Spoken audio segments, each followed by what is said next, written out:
ଆମର hook warm বা অঙ্কুশ কৃমি তিন প্রকার ওড়িয়ার অঙ্কুশ কৃমি হলা তো এই যে কৃমি অছন্তি সব ভিতরে লম্বা লম্বা হেবে হলা দুই স্কেল গোটে স্কেল লম্বা রহিলে আর পেটরে মানে রক্ত শোষণ করিব ইয়ে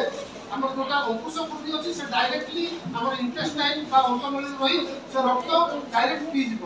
ଆଉ ଗୋଟେ ଚାବୁକ କୃମି ଅଛନ୍ତି ସେମାନେ ଆମର ଯାହା ଖାଉଥିବା ଖାଦ୍ୟ ଆମର ପୋଷକ ତତ୍ତ୍ୱ ସେମାନେ ଖାଇଥିବେ ଆଉ ଗୋଲ କୃମି ମଧ୍ୟ ଆମର ପୋଷକ ତତ୍ତ୍ୱ ଖାଇଥିବ ଆଉ ସେମାନେ ଦେହରେ ଅଧିକ ରହିଲେ କ'ଣ ହେବ ପେଟ ବଥା ହେବ ଆଉ ରକ୍ତହୀନତା ହେବ ଦ୍ୱାରା ମୁଣ୍ଡ ବୁଲେଇବ ଆମେ କେତେବେଳେ ସ୍କୁଲରେ ପଢ଼ିଯିବା ଆଉ ସ୍କୁଲ ଆସିବାକୁ ଇଚ୍ଛା ହେବ ନାହିଁ ପଢ଼ିବାକୁ ପାଠ ପଢ଼ିବାକୁ ଇଚ୍ଛା ହେବ ଆଉ ସ୍କୁଲରେ ଭଲ ରିଜଲ୍ଟ କରିପାରିବା ନାହିଁ ଆଉ ଭଲ ଆମର କ୍ୟାରିୟର ଚଏସ୍ ହେବନି ଯଦି ଆମେ ଛାତ୍ରଛାତ୍ରୀ ମାନଙ୍କର ଯଦି ଏତିକି ଲସ୍ ହେଲା ଆଉ ସେମାନେ ରୁଗ୍ଣ ହେଇଗଲେ ତାହେଲେ କେତେ ବଡ଼ ଲସ୍ ତେଣୁ ସରକାର ଚିନ୍ତା କଲେ ଆଉ ଏ ବଟିକା ଆମର ବାର୍ଷିକ 2 ଥର ଫେବୃଆରୀ ମାସରେ ଦେଲେ ଆଉ ଗୋଟେ ଆମର ଅଗଷ୍ଟ ମାସରେ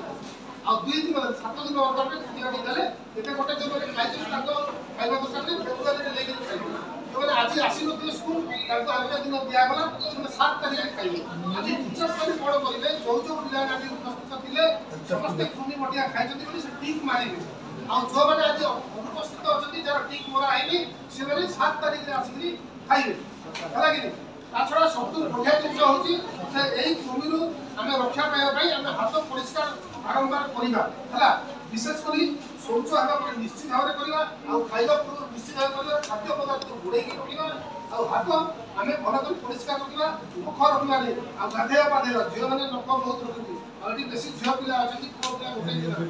ତେଣୁ ଝିଅ ପିଲାଙ୍କୁ ଅନୁରୋଧ ସମସ୍ତେ ଆଜି ନଖ କାଟିବେ ଆଗରୁ ଆମେ ସ୍କୁଲରେ ହାଇସ୍କୁଲ ପଢ଼ାଇଲେ ଆମକୁ ପିଟା ହେଉଥିଲା ଟିଚର ମାନେ ପିଟୁଥିଲେ ହାତ ଦେଖାଅ ବେକରେ ମାଡ଼ ହେଉଥିଲା ନଖ ନ କାଟି ଯେ ଏବେ ବିଦ୍ୟାଳୟ ହେଉଛି ଆମ ଏଇଟା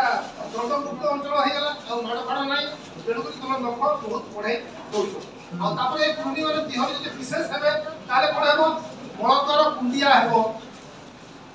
ନାକରୁ ପାଟି ବାଟୁ ଯଦି ବେଶୀ ହେବ କୃମି ବାହାରି ପଡ଼ିବ ତ ସେଟା କ'ଣ ଲୋକ ଭାବିବେ ତାର ନାକ ସେ ରାତିରେ ଶୋଇଥିଲା ତା ନାକରୁ ସାପ ବାହାରୁଛି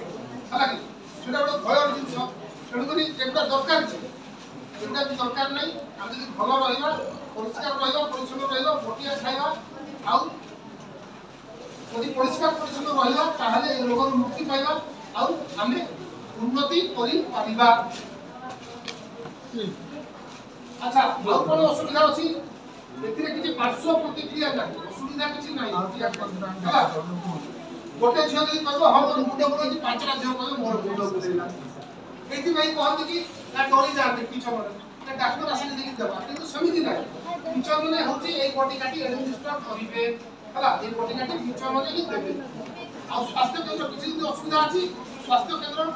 কর্মীଙ୍କର ফোন নম্বর রাখিবে ফোন নম্বরে টিচর বা প্রিন্সিপাল যোগাযোগ করিবে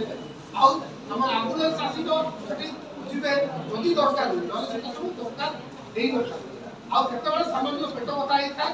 କି ବାଇଚାନ୍ସ ବାନ୍ତି ହେଇପାରେ ଆଉ ଏଇଟା ଖାଦ୍ୟ ପଦାର୍ଥ ଖାଇକି ଯଦି ଖାଇବା କିଛି ଅସୁବିଧା ନାହିଁ କିନ୍ତୁ ଏହାକୁ ଖାଲି ପେଟରେ ମଧ୍ୟ ଖିଆଯାଇପାରେ ଅସୁବିଧା କିଛି ନାହିଁ ଖାଲି ପେଟରେ ମଧ୍ୟ ଆମେ ଖାଇପାରିବା ଆଉ ବଟିକାଟି ସୁଖା ବଟିକା